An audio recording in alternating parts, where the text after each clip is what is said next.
बाबू, ए बाबू, इतना सदज के कहाँ जात बड़ो? आई कमो तार बाप करी।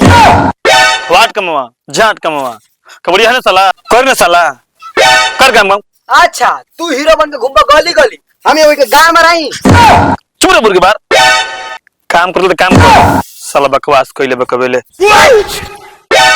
देखो बाबू, गोल सरवा, तू एक रख झाट पे चढ़ा। आवे दे साला के आज हम बतावा तनी, ओकर कपार पर कपार छिल। कारे गोदना ते या बैठल बड़े, हम तोरा के गली गली घूम जाता रही। बैग सारे तन ले खोद के और बार बड़े। एक तो ने बाप हमारा दिमाग खैले बा घर में, जब देखो तब कचर पचर कचर पचर कइले बा। मन तो करता ना कि धोके सारे गणिये फाड़। बड़ कमीना बारे तोर बाप। बने दा खाने बने दा बने बने बने अरे को तू खइबा अब का छोटिया ना खा ए मर्द कहीं खाने के बजाय बनाओ बनाओ बने दा यार भाई देख गोदना तोर चच्चा होता ना। करे सरवा, ये धुआं कहाँ से आवता रे? ए चचा तो के देखिला ना तमर झांटिए जर जा। का लइकन पुआ लोग घूमत रहा जिबे तो जो कुल मिजाज पे।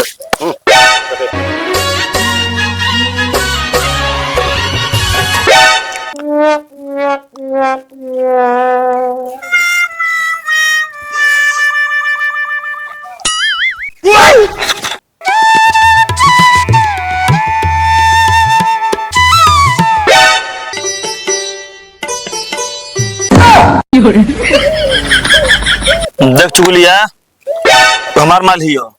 तोर माल कैसन तोर माल? ऊ हमारा के देखलक हिया। भाग सर तना ले देख हम झाट मत सुनगा। एक तो बाप झाट सुन के ले बा खतरा हमार माल ही है ना। हमके देखलक हिया। अरे हम कई सारा कइले बिया पहले हमके देखलक हिया। ना मन बे एमा माने वाली का बात बा? पहले हमके देखलक हिया। पहले हम कई सारा कइले हो। पहले हमारा के देखलक। ना मन बे पहले हमारा के देखलक हिया। देख तोरा से पहले बड़ हम हई तो कुछ हो जी पहले हम ही जाई। ठीक बा जो देखा तारी हम।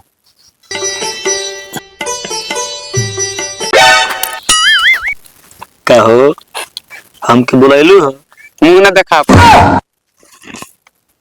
अरे ते काहे खिसियात बड़े?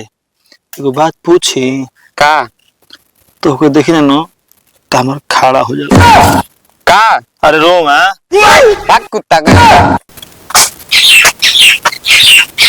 रे कुत्ता भाग जो यहाँ से तो सबो खाड़ ले कपड़ा पक बारा बार। हम जनी दूसरे पूछी।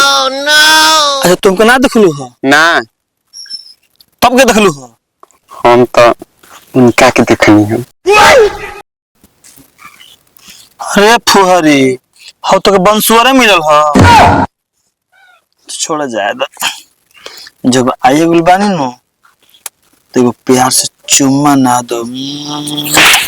अरे माई रे माई बाप रे बाप जान गोली दादा।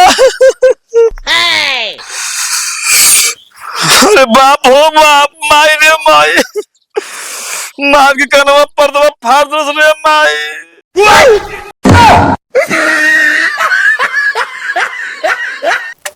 कारे गोदना बात बनाल सारे तना ले दिन की कटुआ माल कटुआ आज तो रखना छोड़ो।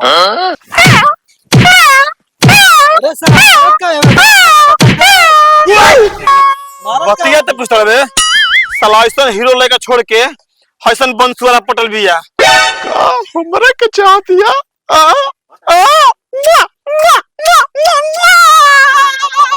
लो मोय वगैरह से तेरी मौजूद है तेरी मैं तो जो तू सॉरी तनाले बहन चूत माधव चूत तनाले लोग के लाभ चश्मा चाहिए करे सारे बिचार में कर झट कबर के हट ना तो होना पारी पीछे से मरनिया ए ना परी मार के अंगस तोर पोता फाड़। तो साला तनाले बहन चूत तनाले